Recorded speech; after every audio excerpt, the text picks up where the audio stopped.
कड़कती ठंड और कोहरे से हम अपने अपराजिता के पौधे को कैसे बचा सकते हैं। और देखिए, सर्दी की वजह से इसकी पत्तियां भी काफ़ी पीली होने लगी हैं। आज हम अपने अपराजिता के पौधे पर कुछ ऐसे ही होममेड फर्टिलाइज़र का इस्तेमाल करेंगे और कुछ ऐसे सीक्रेट टिप्स मैं आप लोगों के साथ शेयर करूंगी, जिसके इस्तेमाल से कि आपके अपराजिता के पौधे की पत्तियां भी पीली होकर नहीं गिरेंगी और अपराजिता के पौधे पर फूल भी आएंगे। नमस्कार दोस्तों, मैं वंदना, मेरे चैनल पर आप सबका स्वागत है। मेरे गार्डन में अपराजिता के 2 प्लांट लगे हैं। इन दिनों हमारे यहाँ सर्दी कोहरा बहुत ज़्यादा हो रहा है, धूप तो बिल्कुल भी नहीं निकल रही।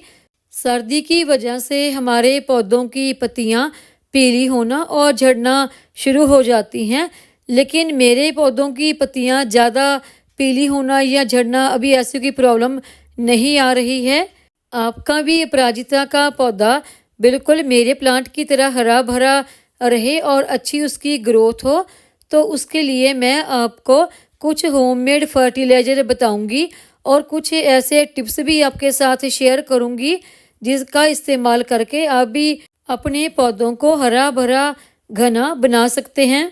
अगर आपके अपराजिता के पौधे को सर्दियों में भी अच्छी धूप मिलती रहे तो पौधे में कलियां भी बनती हैं और फूल भी बनते हैं।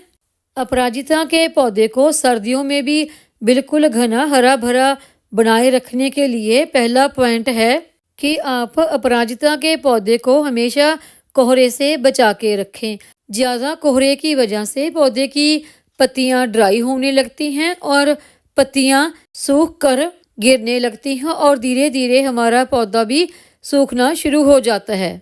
अगर आप इसे खुले में रखते हैं तो इसे खुले में ना रखें, किसी शेड के नीचे रखें, यहाँ पर ये कोहरे से भी बच सके और वहाँ पर कम से कम धूप तो ज़रूर आती ही हो, ताकि इसे धूप मिलती रहे, जो कि हमारे अपराजिता के पौधे के लिए बहुत ही ज़रूरी होती है। इसकी ग्रोथ के लिए, इसकी कलियां बनने के लिए और कलियों से फूल बनने के लिए। और अगला पॉइंट है, अगर आप अपराजिता के पौधे पर अच्छी ग्रोथ चाहते हैं तो इसे वहाँ पर रखें जहाँ पर कम से कम कुछ घंटे की धूप तो ज़रूर आती ही हो, क्योंकि सूरज की धूप से ही फोटोसिंथेसिस के द्वारा इसकी पत्तियां हरी भरी रहती हैं और अपना खाना बनाती हैं। सूरज की धूप में हमारा पौधा भी पूरा हेल्दी रहता है। ज़्यादा सर्दी और कोहरे की वजह से हमारे पौधे डोरमेंसी में चले जाते हैं। डोरमेंसी में जाने की वजह से पौधा अपनी पत्तियां गिरा देता है और कई दफ़ा तो पौधा सूखने भी लगता है। अपराजिता के पौधे के लिए धूप कितनी ज़्यादा ज़रूरी होती है, ये आप मेरे इन 2 पौधों में फ़र्क देखिए। एक पौधा तो मेरा वहाँ पर है, यहाँ पर पूरे दिन की धूप इस पौधे को मिलती है, और दूसरा पौधा वहाँ पर रखा है, यहाँ पर धूप कम आती है।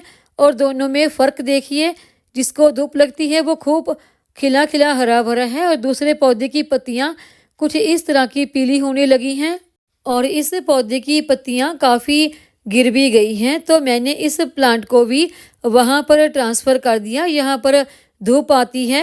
अपराजिता के पौधों के लिए धूप बहुत ज़रूरी होती है।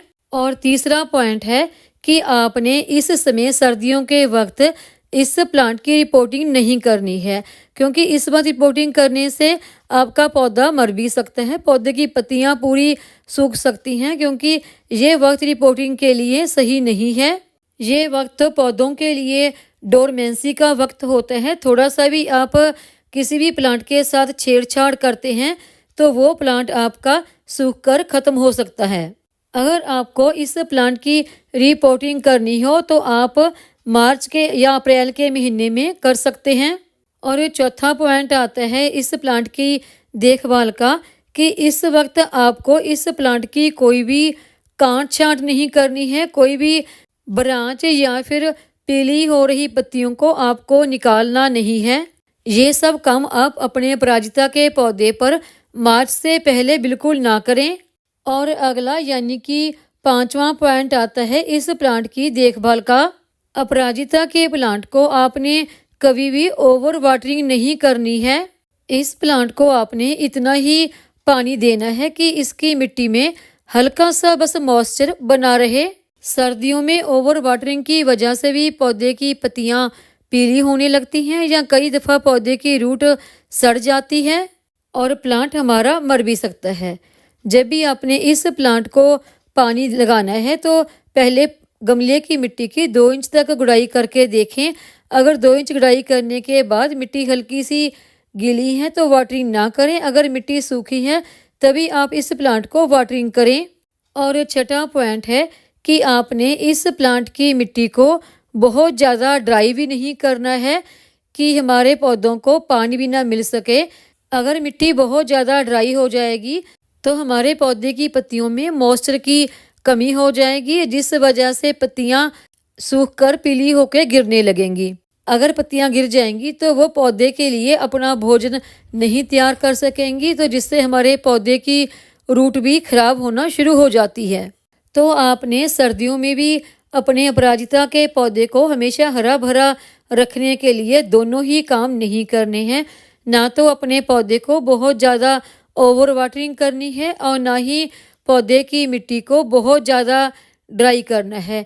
दोनों ही हालात में हमारे पौधे की पत्तियों को नुकसान पहुंच सकता है, जिससे हमारा पौधा डैमेज भी हो सकता है। आपने अपने अपराजिता के पौधे को सर्दियों में भी हरा भरा घना रखने के लिए इन्हीं कुछ बातों का ध्यान रखना है।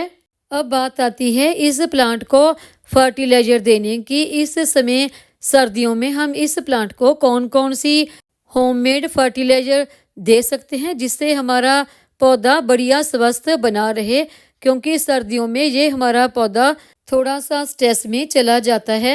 तो फर्टिलाइजर इस समय हमने इस पौधे को वो देना है जिसमें बहुत सारे माइक्रोन्यूट्रिएंट और विटामिन हो। तो उसके लिए जो पहला फर्टिलाइजर मैंने लिया है वो है ये चाय की पत्ती। ये इस्तेमाल की हुई चाय की पत्ती है। इसकी जगह पर आप फ्रेश चाय की पत्ती का भी इस्तेमाल कर सकते हैं। अगर आप इसकी जगह पर कॉफ़ी पाउडर का 1 चमचा इस्तेमाल करना चाहें तो वो भी कर सकते हैं। चाय की पत्ती में भरपूर मात्रा में नाइट्रोजन पाया जाता है जो हमारे पौधों के लिए बहुत ही अच्छा होता है। सर्दियों में पौधों के लिए उस फर्टिलाइजर की ज़रूरत होती है जो पौधों को गर्माहट दे, तो उसके लिए चाय पत्ती एक बहुत ही बेस्ट फर्टिलाइजर है सर्दियों में हमारे पौधों के लिए। इस चाय पत्ती का हर 15 से 20 दिन के बाद 1 चम्मच आप अपने अपराजिता के पौधों पर इस्तेमाल कर सकते हैं। और जो अगला फर्टिलाइजर हमने इसको देना है वो देना है पोटाशियम से भरपूर फर्टिलाइजर, और वो है ये प्याज के छिलकों को सुखाकर तैयार किया हुआ फर्टिलाइजर। इसमें पोटाशियम और माइक्रोन्यूट्रिएंट की भरपूर मात्रा पाई जाती है जो कि पौधे को सर्दियों में स्ट्रेस में जाने से बचाएंगे। प्याज के छिलके हमें हमारी किचन में बिल्कुल फ्री में ही मिल जाते हैं। इन प्याज के छिलकों को आप अपने पौधों पर 2 तरीके से इस्तेमाल कर सकते हैं। एक तो इस तरह से छिलके सुखाकर उनका पाउडर तैयार करके, और दूसरा तरीका है प्याज के छिलकों को आप पानी में 1 दिन के लिए सोख करके रख दें ताकि उनका पूरा असर पानी में आ जाए, और अगले दिन इस फर्टिलाइजर को आप छानकर इसमें दुगनी मात्रा में पानी मिक्स करके आप अपने पौधों पर इस्तेमाल कर सकते हैं। सर्दियों में प्याज के छिलकों का लिक्विड या फिर पाउडर बनाकर आप अपने उन सभी पौधों पर इस्तेमाल कर सकते हैं जिनकी ग्रोथ थोड़ा सा रुक जाती है या फिर पौधे हमारे डोरमेंसी में जाने लगते हैं। पोटाशियम के साथ साथ प्याज के छिलकों में सल्फर की भी बहुत सारी मात्रा पाई जाती है जो हमारे पौधे की मिट्टी में कीड़े मकोड़े नहीं होने देती। प्याज के छिलकों की इस फर्टिलाइजर को आप अपने पौधों पर हर 15 से 20 दिन के बाद दोबारा भी रिपीट कर सकते हैं। और अपराजिता के पौधे को सर्दियों में भी बिल्कुल हरा भरा और हेल्दी रखने के लिए कुछ टिप्स मैंने आपको दिए हैं, उन्हें भी अपनाएं। और ये दोनों ही फर्टिलाइजर आप सर्दियों में अपने पौधों पर हर 15 से 20 दिन के बाद दोबारा भी इस्तेमाल करते हैं तो बहुत ही अच्छे रिजल्ट अपराजिता पर आपको देखने को मिलते हैं। सर्दियों में भी आपका पौधा हरा भरा बना रहेगा। उम्मीद है आपको मेरी ये वीडियो पसंद आई होगी। वीडियो पसंद आई हो तो वीडियो को लाइक करें, सब्सक्राइब करें, शेयर करें, कमेंट करें, बेल आइकॉन को जरूर दबाएं ताकि मेरी आने वाली हर नई वीडियो का नोटिफिकेशन आपको मिलता रहे।